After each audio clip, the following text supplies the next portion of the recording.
Praise the Lord. Greetings to you all in the name of our Lord and Savior Jesus Christ. Today's Bible verse, the book of Malachi chapter 3 verse 7. Turn back to me and I will turn to you. ಮಲಾಕಿಯನ ಪ್ರವಾದನೆಯ ಗ್ರಂಥ 3ನೇ ಅಧ್ಯಾಯ 7ನೇ ವಚನ. ನನ್ನ ಕಡೆಗೆ ಪುನಃ ತಿರುಗಿರಿ, ತಿರುಗಿದರೆ ನಾನು ನಿಮ್ಮ ಕಡೆಗೆ ಪುನಃ ತಿರುಗುವೆನು.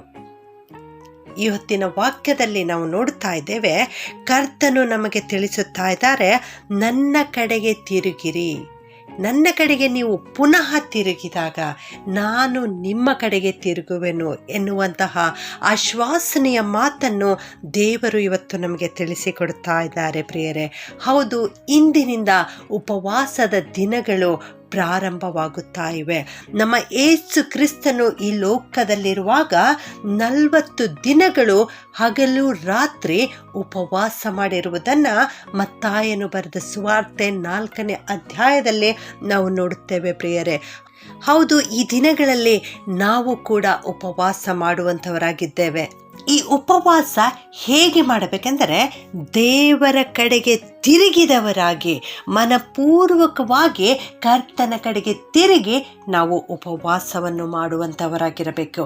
ಈ ಉಪವಾಸದ ದಿನಗಳಲ್ಲಿ ಹೆಚ್ಚಾಗಿ ಪ್ರಾರ್ಥನೆಯನ್ನು ಮಾಡುವಂಥವರಾಗಿರಬೇಕು ಮತ್ತು ಉಪವಾಸ ಮಾಡುವಂಥವರಾಗಿರಬೇಕು ಮತ್ತು ದಾನ ಧರ್ಮಗಳನ್ನು ಮಾಡುವಂಥವರಾಗಿರಬೇಕು. ನಾವು ಪ್ರಾರ್ಥನೆ ಮಾಡುವಾಗ ದೇವರು ಮತ್ತು ನಮ್ಮ ನಡುವಿನ ಸಂಬಂಧವನ್ನು ಸರಿಪಡಿಸಿಕೊಳ್ಳುತ್ತೇವೆ. ಈ ಪ್ರಾರ್ಥನೆಯ ಸಮಯದಲ್ಲಿ ದೇವರೊಟ್ಟಿಗೆ ನಾವು ಮಾತನಾಡಲಿಕ್ಕೆ ಸಾಧ್ಯವಾಗುತ್ತದೆ ಮತ್ತು ದೇವರು ನಮ್ಮೊಟ್ಟಿಗೆ ಮಾತನಾಡುವಂಥವರಾಗಿದ್ದಾರೆ ಪ್ರಿಯರೇ.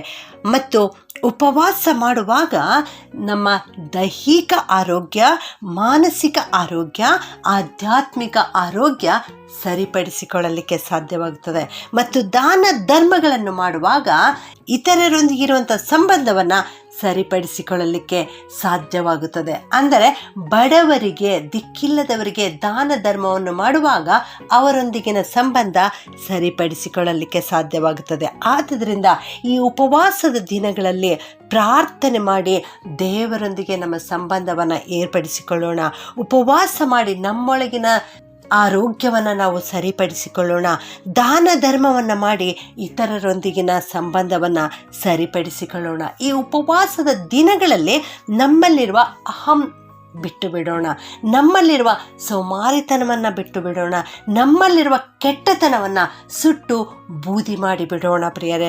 ಹೌದು, ನಾವು ಸೋಮಾರಿತನವನ್ನು ಬಿಟ್ಟು ಪ್ರಾರ್ಥನೆಯಲ್ಲಿ, ದೇವರ ವಾಕ್ಯವನ್ನು ಓದುವುದರಲ್ಲಿ ಹೆಚ್ಚಿನ ಸಮಯವನ್ನು ಕಳೆಯೋಣ ಪ್ರಿಯರೇ. ನಾವು ಕೇವಲ ಮಣ್ಣು ಧೂಳಿ ಆಗಿದ್ದೇವೆ ಎನ್ನುವುದನ್ನು ನಾವು ಜ್ಞಾಪಕದಲ್ಲಿಟ್ಟುಕೊಳ್ಳೋಣ. ನಾವು ಮಣ್ಣು ಧೂಳಿ ಆಗಿದ್ದಾಗ್ಯೂ ಕೂಡ ನಮ್ಮ ದೇವರು ನಮ್ಮನ್ನು ಪ್ರೀತಿಸುತ್ತಾರೆ ಪ್ರಿಯರೇ. ನಾವು ಕೇವಲ ಮಣ್ಣು ಧೂಳಿ ಮಾತ್ರ ಅಲ್ಲ, ನಮ್ಮಲ್ಲಿ ಜೀವಶ್ವಾಸ ಕೂಡ ಇದೆ. ಈ ಜೀವಶ್ವಾಸ ನಮ್ಮ ದೇವರೇ ನಮ್ಮಲ್ಲಿ ಓದಿದ್ದಾರೆ ಪ್ರಿಯರೇ.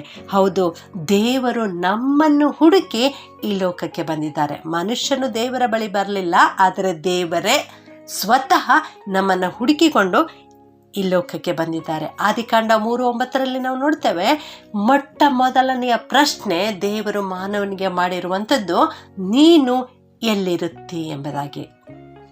ಅದೇ ಪ್ರಶ್ನೆ ಈ ಹೊತ್ತು ದೇವರು ನನಗೂ ನಿನಗೂ ಕೇಳುತ್ತಾ ಇದ್ದಾರೆ, ನೀನು ಎಲ್ಲಿರುತ್ತಿ ಎಂಬುದಾಗಿ. ನಮ್ಮ ಉತ್ತರ ಏನಾಗಿದೆ ಪ್ರಿಯರೇ? ನಮ್ಮನ್ನು ನಾವು ಪರೀಕ್ಷೆ ಮಾಡಿಕೊಳ್ಳೋಣ. ಈ ಉಪವಾಸದ ದಿನಗಳಲ್ಲಿ ಉಪವಾಸದ ಪ್ರಾರ್ಥನೆಯೊಂದಿಗೆ ಕರ್ತನ ಬಳಿ ಬರೋಣ. ಪ್ರಾರ್ಥನೆ, ಉಪವಾಸ, ದಾನ ಧರ್ಮ ಮಾಡುವಾಗ ಅದು ನಮ್ಮನ್ನು ದೇವರ ಬಳಿಗೆ ಕರೆತರುತ್ತದೆ ಪ್ರಿಯರೇ. ಇದನ್ನು ನಾವು ಜ್ಞಾಪಕದಲ್ಲಿಟ್ಟುಕೊಳ್ಳೋಣ. ಈ ಉಪವಾಸ ನಾವು ದೇವರಿಗಾಗಿ ಮಾಡುತ್ತಾ ಇಲ್ಲ, ಆದರೆ ದೇವರ ಜೊತೆ ಸೇರಿ ನಾವು ಉಪವಾಸ ಮಾಡಬೇಕು. ಆಗ ಆ ಉಪವಾಸಕ್ಕೆ ಒಂದು ಅರ್ಥ ಬರುತ್ತದೆ ಪ್ರಿಯರೇ. ಕೆಟ್ಟು ಹೋದ ಮಗನ ಸಾಮ್ಯದಲ್ಲಿ ನಾವು ನೋಡುತ್ತೇವೆ, ಆ ಕೆಟ್ಟು ಹೋದ ಮಗನು ಪುನಃ ತನ್ನ ತಂದೆಯ ಕಡೆಗೆ ತಿರುಗಿದನು. ಆಗ ಆ ತಂದೆ ಪ್ರೀತಿಯಿಂದ ನನ್ನ ಮಗನು ಬರುತ್ತಾನೆ ಎಂಬುದಾಗಿ ಪ್ರತಿದಿನ ಕಾಯುತ್ತಾ ಇದ್ದನು. ಅದೇ ರೀತಿಯಲ್ಲಿ ನಮ್ಮ ದೇವರು ನಮಗಾಗಿ ಕಾಯುತ್ತಾ ಇದ್ದಾರೆ ಪ್ರಿಯರೇ. ನಮ್ಮ ದೇವರು ಪ್ರೀತಿಸುವಂಥ ದೇವರು. ಆತನ ಕಡೆಗೆ ನಾವು ಪ್ರೀತಿಯಿಂದ ಹಿಂತಿರುಗುವುದಾದರೆ ಖಂಡಿತವಾಗಿಯೂ ಅಂದು ಆ ತಂದೆ, ಈ ಹಲೋಕದ ತಂದೆ ತನ್ನ ಮಗನನ್ನು ಸ್ವೀಕರಿಸಿಕೊಂಡ ಹಾಗೆ ನಮ್ಮ ಪರಲೋಕದ ತಂದೆ ನಮ್ಮನ್ನು ಸ್ವೀಕರಿಸಿಕೊಳ್ಳುತ್ತಾರೆ. ಇಸ್ರಾಯೇಲರ ಬಗ್ಗೆ ನಾವು ನೋಡ್ತೇವೆ, ಅವರು ವಾಗ್ದತ್ತ ದೇಶಕ್ಕೆ ಬಂದರು, ಆದರೆ ದೇವರ ಕಡೆಗೆ ಬರಲಿಲ್ಲ. ಅನೇಕ ಸಾರಿ ದೇವರನ್ನು ಬಿಟ್ಟು ದೂರ ಹೋದರು. ಆದಾಗ್ಯೂ ಪ್ರೀತಿಯುಳ್ಳ ದೇವರು ಅವರನ್ನು ಕರುಣಿಸಿದರು. ಯೆಶಾಯ 55:6 ನಾವು ನೋಡ್ತೇವೆ, ದುಷ್ಟನು ತನ್ನ ದುರ್ಮಾರ್ಗವನ್ನು ಬಿಡಬೇಕು, ಕೆಡುಕನು ತನ್ನ ದುರಾಲೋಚನೆಯನ್ನು ತ್ಯಜಿಸಬೇಕು, ಹೀಗೆ ಅವನು ದೇವರ ಕಡೆಗೆ ತಿರುಗಿಕೊಂಡು ಬರಲಿ. ಯಾಕಂದರೆ ನಮ್ಮ ದೇವರು ಕರುಣಿಸುವವನು, ಆತನು ತನ್ನ ಮಹಾಕೃಪೆಯಿಂದ ನಮ್ಮನ್ನು ಕ್ಷಮಿಸುವನು ಎಂಬುದಾಗಿ. ಆದ್ದರಿಂದ ನನ್ನ ಪ್ರಿಯ ದೇವಜನರೇ, ನಾವೆಲ್ಲರೂ ಈ ಹೊತ್ತು ನಮ್ಮ ದುರ್ಮಾರ್ಗತನವನ್ನು ಬಿಟ್ಟು ಬಿಡೋಣ, ನಮ್ಮ ದುರಾಲೋಚನೆಗಳನ್ನು ಬಿಟ್ಟು ಬಿಡೋಣ, ಕರ್ತನ ಕಡೆಗೆ ತಿರುಗಿಕೊಳ್ಳೋಣ.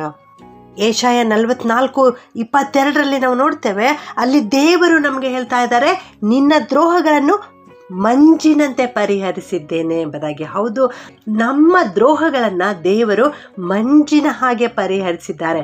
ನಾವು ಬೆಳಗಿನ ಜಾವದಲ್ಲಿ ಹೊರಗಡೆ ಹೋಗಿ ನೋಡುವಾಗ ಹುಲ್ಲಿನ ಮೇಲೆ ಮಂಜು ಇದ್ದಿರುವುದನ್ನು ಕಾಣುತ್ತೇವೆ, ಆದರೆ ಸ್ವಲ್ಪ ಹೊತ್ತಿನ ಮೇಲೆ ಬಿಸಿಲು ಬಂದಾಗ ಆ ಮಂಜು ಕರಗಿ ಹೋಗುತ್ತದೆ. ಅದು ಎಲ್ಲಿ ಹೋಗುತ್ತದೋ ಗೊತ್ತಾಗುವುದಿಲ್ಲ.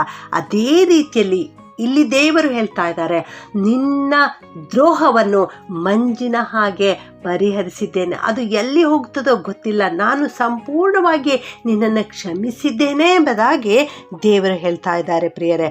ಮತ್ತೆ ಮುಂದುವರಿಸಿ, ನಿನ್ನ ಪಾಪಗಳನ್ನು ಮೋಡದಂತೆ ಹಾರಿಸಿದ್ದೇನೆ ಎಂಬುದಾಗಿ. ನಾವು ಆಕಾಶದ ಕಡೆಗೆ ನೋಡುವಾಗ ಮೋಡಗಳನ್ನು ನೋಡುತ್ತೇವೆ, ಆದರೆ ಸ್ವಲ್ಪ ಹೊತ್ತಿನಲ್ಲಿ ಎಲ್ಲೋ ಹೋಗಿ ಬಿಡುತ್ತವೆ ಪ್ರಿಯರೇ. ಅದು ಎಲ್ಲಿ ಹೋಗುತ್ತದೋ ನಮಗೆ ಗೊತ್ತಿಲ್ಲ. ಅದೇ ರೀತಿಯಲ್ಲಿ ಇಲ್ಲಿ ದೇವರು ಹೇಳ್ತಾ ಇದ್ದಾರೆ, ನಿನ್ನ ಪಾಪಗಳನ್ನು ಮೋಡದಂತೆ ಹಾರಿಸಿದ್ದೇನೆ ಎಂಬುದಾಗಿ. ಆದ್ದರಿಂದ ನನ್ನ ಕಡೆಗೆ ತಿರುಗಿಕೋ ಎಂಬುದಾಗಿ. ಹೌದು, ನಮ್ಮ ದೇವರು ನಮ್ಮನ್ನು ಆಹ್ವಾನಿಸುತ್ತಾ ಇದ್ದಾರೆ, ಹಿಂದೆ ಕ್ರಿಸ್ತನ ಕಡೆಗೆ ತಿರುಗಿಕೊಳ್ಳೋಣ. ಸ್ನಾನಿಕನಾದ ಯೋಹಾನನ ಮೊದಲನೆಯ ಸಂದೇಶ ಲೂಕ 3:3 ನಾವು ನೋಡ್ತೇವೆ, ನಿಮ್ಮ ಪಾಪ ಪರಿಹಾರಕ್ಕಾಗಿ ದೇವರ ಕಡೆಗೆ ತಿರುಗಿಕೊಳ್ಳಿರಿ ಎಂಬುದಾಗಿ. ಹೌದು, ನಾವು ಕ್ರಿಸ್ತನ ಕಡೆಗೆ ತಿರುಗಿಕೊಳ್ಳುವಾಗ ನಮ್ಮ ಪಾಪ ಪರಿಹಾರವಾಗುತ್ತದೆ. ಪಶ್ಚಾತ್ತಾಪದ ಹೃದಯದಿಂದ ಉಪವಾಸ ಪ್ರಾರ್ಥನೆ ಮಾಡುವಾಗ ನಮ್ಮ ಪ್ರಾರ್ಥನೆಯನ್ನು ಕೇಳಿ ದೇವರು ನಮ್ಮ ಪಾಪಗಳನ್ನು ಕ್ಷಮಿಸಿ ಬಿಡುತ್ತಾರೆ. ಮತ್ತಾಯ 4:17 ನಾವು ನೋಡುತ್ತೇವೆ, ಯೇಸು ಕ್ರಿಸ್ತನು ಮಾಡಿರ್ತಕ್ಕಂಥ ಮೊದಲನೆಯ ಸಂದೇಶ, ಪರಲೋಕ ರಾಜ್ಯವು ಸಮೀಪಿಸಿತು, ದೇವರ ಕಡೆಗೆ ತಿರುಗಿಕೊಳ್ಳಿರಿ ಎಂಬುದಾಗಿ. ಹೌದು ನನ್ನ ಪ್ರಿಯ ದೇವಜನರೇ, ಎಲ್ಲ ವಾಕ್ಯವನ್ನು ಕೇಳಿಸಿಕೊಂಡು ಈ ಉಪವಾಸದ ದಿನಗಳಲ್ಲಿ ನಮ್ಮನ್ನು ನಾವು ಪರೀಕ್ಷಿಸಿಕೊಂಡು ಕ್ರಿಸ್ತನ ಕಡೆಗೆ ತಿರುಗಿಕೊಳ್ಳೋಣ. ಉಪವಾಸ ಮಾಡೋಣ, ಪ್ರಾರ್ಥನೆ ಮಾಡೋಣ, ದಾನ ಧರ್ಮಗಳನ್ನು ಮಾಡೋಣ, ಮನಪೂರ್ವಕವಾಗಿ ಕ್ರಿಸ್ತನ ಕಡೆಗೆ ತಿರುಗಿಕೊಳ್ಳೋಣ, ಪ್ರಾರ್ಥನೆ ಮಾಡಿಕೊಳ್ಳೋಣ. ಪರಿಶುದ್ಧನಾದ ನಮ್ಮ ಪರಲೋಕದ ತಂದೆಯಾದ ದೇವರೇ, ನಿಮಗೆ ಸ್ತೋತ್ರ ಉಂಟಾಗಲಿ ಸ್ವಾಮಿ. ಅಪ್ಪ, ನೀನು ನಮ್ಮನ್ನು ಕ್ಷಮಿಸುವಾತನೋ, ನೀನು ನಮ್ಮನ್ನು ಕರುಣಿಸುವಾತನೋ ಅಪ್ಪ, ಅದಕ್ಕಾಗಿ ಸ್ತೋತ್ರ. ದೇವರ ಕಡೆಗೆ ತಿರುಗಿಕೊಳ್ಳಿರಿ ಎನ್ನುವಂಥ ವಾಕ್ಯವನ್ನು ಇವತ್ತು ಕಲಿಸಿಕೊಟ್ಟದ್ದಕ್ಕಾಗಿ ಸ್ತೋತ್ರ ಸಲ್ಲಿಸ್ತೇವೆ ಸ್ವಾಮಿ. ಅಪ್ಪ, ನಾವು ಮನಪೂರ್ವಕವಾಗಿ ಇವತ್ತು ನಿನ್ನ ಬಳಿಗೆ ಬಂದಿದ್ದೇವೆ ಸ್ವಾಮಿ. ನಮ್ಮ ಪಾಪ ಅಪರಾಧಗಳನ್ನೆಲ್ಲ ಮನ್ನಿಸು ಕರ್ತನೆ. ನಿನ್ನೊಂದಿಗೆ ನಾವು ಜೀವಿಸಲಿಕ್ಕೆ ಸಹಾಯ ಮಾಡು. ಇಂದಿನಿಂದ ಅನೇಕರು ಉಪವಾಸ ಪ್ರಾರ್ಥನೆ ಮಾಡಲಿಕ್ಕೆ ನಿರ್ಣಯಿಸಿಕೊಂಡಿದ್ದಾರೆ ದೇವ. ಅವರನ್ನು ಆಶೀರ್ವದಿಸು, ಅವರಿಗೆ ಆರೋಗ್ಯವನ್ನು ಕೊಡು, ಅವರನ್ನು ನಿನ್ನ ಪರಿಶುದ್ಧಾತ್ಮನಿಂದ ತುಂಬಿಸು, ಅವರಿಗೆ ನೀನು ಮಾತನಾಡು ದೇವರೇ. ಅವರು ಮಾಡ್ತಕ್ಕಂಥ ಪ್ರತಿಯೊಂದೊಂದು ಪ್ರಾರ್ಥನೆಗೆ ನೀನು ಸದುತ್ತರವನ್ನು ಕೊಟ್ಟು ದಯಪಾಲಿಸಬೇಕಾಗಿ ಎಲ್ಲ ಪ್ರಾರ್ಥನೆ ಯೇಸುವಿನ ನಾಮದಲ್ಲಿ ಪ್ರಾರ್ಥಿಸುತ್ತೇನೆ ತಂದೆಯೇ, ಆಮೆನ್.